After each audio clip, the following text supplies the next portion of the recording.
मेरा सीधा सा कहना है, जो राम के नहीं वो हमारे। नगर वार्ड कांग्रेस मुक्त वार्ड हो चुका है। नगर वार्ड कांग्रेस मुक्त वार्ड हो चुका है। युवाओं ने कांग्रेस को छोड़ने का मन बना लिया है और यहाँ पर भाजपा को ज्वाइन करने का मन बना। अगर व्यक्ति विशेष के लिए है, चीजों के लिए और मेरे राम के लिए नहीं है, तो फिर वो पार्टी मेरे लिए।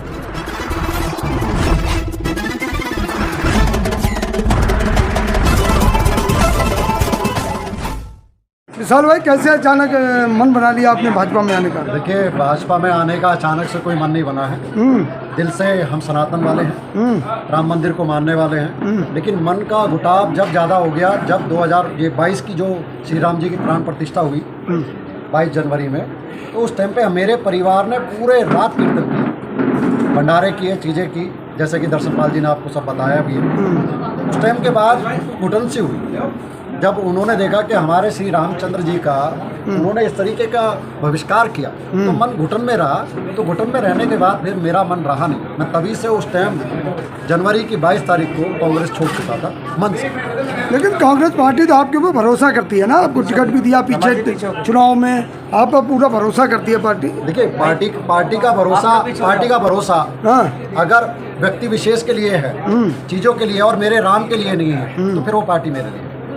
मेरा राम का दायित्व पहले था। सर, आप बहुत पुराने कांग्रेस के कार्यकर्ता रहे हैं और इसके वजह से लोग यहाँ के क्षेत्र के जो लोग हैं आपको मान सम्मान भी काफ़ी देते आ रहे हैं, लेकिन पार्टी को बदलने के बाद क्या लगता है अपने समाज के लिए बेहतर काम करेगा और समाज से मान सम्मान आपको मिलेगा? नहीं, हमने कभी भी जब काम किया है यहाँ 36 बिरादर के लिए काम किया। अशोकनगर में हमारी सेवा और सब भाइयों के साथ मिलकर सेवा, मैं अकेला नहीं, मेरे साथ बहुत सारे युवा हैं, बहुत सारे माता बहनें हैं और बहुत सारे बुजुर्गों का मुझे आशीर्वाद है। अशोकनगर की सेवा जो हमने पहले की है, हम आगे भी पूरी ताकत के साथ उसको। सर, तो आपने क्या राम मंदिर का निर्माण देने के बाद बीजेपी ज्वाइन किया है, या आपको लगता था कि कुछ खास है इस पार्टी में है? मैं राम मंदिर के साथ और मोदी जी की भावनाओं के साथ उनसे प्रेरणादायक होके, इसलिए हम भाजपा पूरा परिवार। आप कांग्रेस के बहुत अच्छे कार्यकर्ता थे, कांग्रेस की तमाम खूबियाँ बताते थे, अब आप भाजपा के साथ कल उन्हीं लोगों के साथ होंगे जिन लोगों के आप अगेंस्ट खड़े थे। नहीं, देखिए, दरअसल हमने कभी भी नीति की बात करी है, हमने नीति की बात करी है, जिसकी नीति जिस समय पे अच्छी है उस समय की हमने बात करी है। लेकिन हम आपको ये भरोसा दिलाते हैं कि अशोकनगर का तमाम युवा, मेरे फ़ोन में आज इतने मैसेज हैं कल से कि मैं आपको बता नहीं सकता। तमाम युवा, कांग्रेसी युवाओं ने कांग्रेस को छोड़ने का मन बना लिया है और यहाँ पर भाजपा को ज्वाइन करने का मन बना लिया है। अशोकनगर ने कांग्रेस को छोड़ने का मन बना लिया है और यहाँ पर भाजपा को ज्वाइन करने का मन बना लिया है। अशोकनगर वार्ड आपको 250 वार्डों में ऐसा मिलेगा कि अशोकनगर वार्ड कांग्रेस मुक्त वार्ड हो चुका है पूरी तरीके से। मतलब कांग्रेस मुक्त अब आपका अभियान होगा? कांग्रेस मुक्त न्यू अशोकनगर वार्ड को करना होगा और यहाँ 400 पार और नरेंद्र भाई मोदी जी के कंधे को मजबूत करने का काम होगा हमारे नेतृत्व में। देखिए, मैं आपको एक बता दूं, मेरे शीर्ष नेतृत्व करने वाले श्री अरविंदर सिंह लवली जी, उनके बारे में आपने सुना होगा। वो कार्यकर्ताओं की और सभी के सम्मान की लड़ाई लड़ते हैं। पार्टी ने उनसे जिस तरीके से बात रखी, व्यवहार रखा, उनसे कहा कि आप ये फला आदमी है, इसको पार्टी से निकालो, आप ये फला आदमी, उसको पार्टी से निकालो। अरविंदर सिंह लवली जी ने एक ही बात कही कि मैं पार्टी विशेष को अपने तरीके से चलाने का काम नहीं, प्रोटोकॉल से चलाता हूँ, लेकिन मैं किसी भी व्यक्ति को निकाल नहीं सकता, मैं किसी का सम्मान तोड़ नहीं सकता। अक्सर ऐसा होता है, कोई बड़े पद के लालच में लोग पार्टी बदलते हैं। नहीं, हम यहाँ पार्टी को मजबूत करने आए हैं, किसी भी लालसा को छोड़कर आए हैं। यहाँ पार्टी का मजबूत करने का काम करेंगे और आगे उसको बढ़ाने का। तो आपने देखा ना, भाजपा तो यहाँ पहले से मजबूत है ना, हर बार भाजपा जीतती है, भाजपा कमजोर कहाँ है? आप मजबूत करने की बात कर रहे हैं। भाजपा को मैं आपको बता देता हूँ कि हमारे इस वार्ड से भले ही हम पार्षद का चुनाव, भाजपा के शीर्ष नेतृत्व का चुनाव बहुत ताज हमारे सिर बनता हो, लेकिन हम विधानसभा में पीछे रह जाते हैं। हर बार पिछले 10 साल से पीछे रह रहे हैं। तो हम 10 साल का जो पीछे कार्यकाल भाजपा का हमारे यहाँ कुछ अछूता रहा, उसको पूरा करने आए हैं और भाजपा को मजबूत करने। अगर विधानसभा में आपको कांग्रेस में कुछ ना कुछ आपने खामी देखी है, तो इसे छोड़ना पड़ गया आपको, ये आपकी निजी विचार? सर, मेरा श्री रामचंद्र जी की तरफ जो प्रेरणा थी, जो उनकी तरफ जो उनका आशीर्वाद था, मेरा सीधा सा कहना है, जो राम के नहीं वो हमारे। क्या भाजपा मौका देगी आपको? मैं मौके की तलाश में नहीं आया हूँ, मेरा ऐसा कोई ध्येय नहीं है। मैं यहाँ भाजपा को मजबूत करने, कंधे से कंधा मिलाकर काम करने के लिए आया हूँ। हर्ष मल्होत्रा जी के चुनाव को शीर्ष पर पहुँचाने के लिए आया हूँ कि हमारे मंडल से सबसे ज़्यादा वोट उनको पड़े और हमारा मंडल 1 नंबर पर गिना जाए।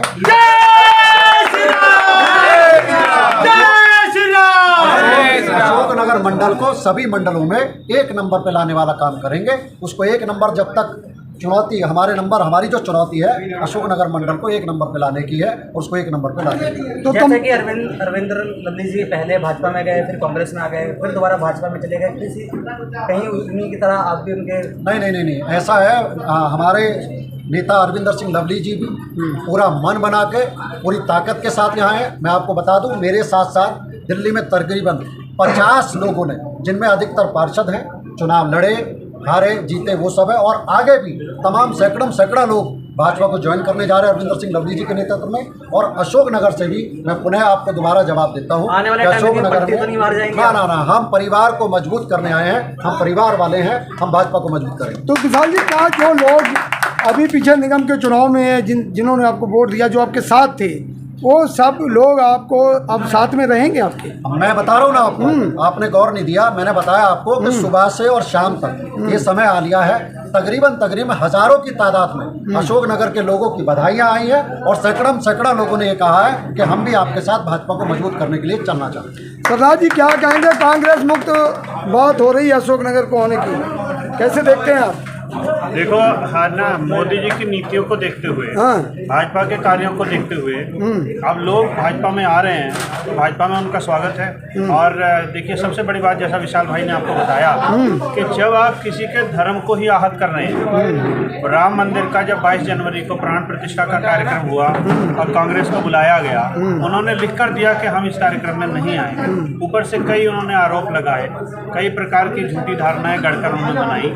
तो जिनका हृदय जो है सच्चे सनातन से जुड़ा हुआ है, जिनके हृदय में राम जी बसे हुए हैं, तो देखिए, धर्म पहले होना ही चाहिए। तो वो भी अपने धर्म को प्यार करने वाले हैं। आचार्य प्रमोद कृष्णम मेरे गांव के पास से ही हैं, उन्होंने भी उसी समय पे राम जी के कारण ही, राम मंदिर के कारण ही उन्होंने भी अपना जो है कांग्रेस को छोड़ा। तो ठीक है, जो अपने धर्म से प्यार करते हैं वो अच्छे लोग हैं, तो स्वागत है उनका। कोतवाल धनखड़ जी, शॉर्ट में क्या कहेंगे?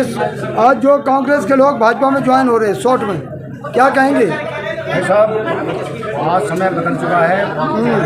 ये जब से योगी मोदी जी आए हैं, हमारा सनातन धर्म, हमारे देश की बात हो या सनातन धर्म की बात हो, आज हमारा हिंदुस्तान जाग चुका है। हिंदुस्तान का हर नागरिक जाग चुका है। ठीक है जी।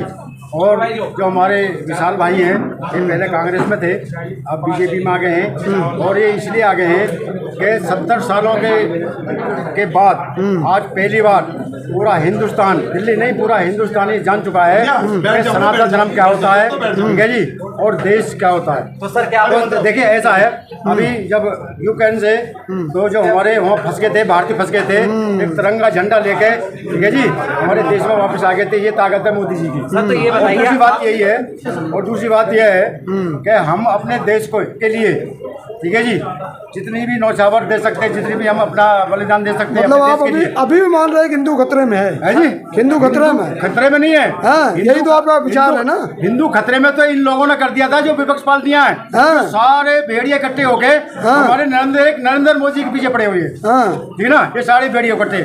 लेकिन मोदी जी ने एक ऐसा वो चलाया कि सारे भेड़िए इकट्ठे कर दिए एक जगह, है ना, जो देश के खिलाफ थे, जो हमारे आने वाली पीढ़ी के भविष्य ठीक नहीं था, उनके लिए, ठीक है जी, इनको हटाना जरूरी था। कांग्रेस वालों को और भाजपा बोल के तुम्हारे जो केजरीवाल को, ठीक है जी, ममता हो या तुम्हारे मुलायम हो, ठीक है जी, इन्होंने देश के लिए कुछ नहीं किया। इन्होंने सिर्फ झगड़े और विवाद फैलाए और धर्म की राजनीति लड़ी, ठीक है, हिंदू मुस्लिम उन्होंने कराए थे। आज मोदी जी कहते हैं सबका साथ सबका विकास। विकास में हर चीज़ मिली और हमसे, हिंदुओं से ज़्यादा हमारे मुसलमान भाइयों को मिला, जो जी, राशन से लेकर घर बनाने तक, और तुम्हारे राशन से लेकर घर बनाने तक, और उनका जो 5 लाख का बीमा, ठीक है जी, उनका वो सबसे ज़्यादा उनको मिला, हमारे हिंदू भाई कम मिला। लेकिन हम सब संतुष्ट हैं। हमारे हिंदुस्तान में मुसलमान भाइयों, हिंदुओं के साथ मतलब सब संतुष्ट हैं, क्योंकि उनका कोई भेदभाव नहीं है हमारे मोदी जी का। नहीं, भेदभाव तो आप बता रहे हैं, आप कह रहे हैं हिंदुओं को कम मिला। नहीं, जाति मिलने की बात नहीं है, भेदभाव तो है। अब ये बताओ, मेरे तो एक ही है और तुम्हारे भैया 5 हैं, तो तुमको ज्यादा मिला कि मुझे ज्यादा मिला राशन? तो परिवार के लिए तो रोक टोक कोई है नहीं। तो परिवार रोक, 70 सालों बाद भैया हम दो हमारे दो इसका कानून लेके आएंगे, इसमें से मुसलमान भाई बुरा मानो या हिंदू भाई बुरा मानो, क्योंकि जी देश की तरक्की होती है तभी। तो 70 सालों बाद अब एक आदमी के 2 हैं और एक आदमी के 8 हैं, तो लेकिन दलित कहाँ, समझना चाहिए, दलित कहाँ रहेगा? समझना पड़ेगा, मुसलमान को समझना पड़ेगा, देश को आगे ले जाना, देश का भविष्य अच्छे बनाना है, हाँ। तो हम दो हमारे दो का ये कानून आएगा और इसको सबको अपनाना पड़ेगा। धन्यवाद। इसलिए सबका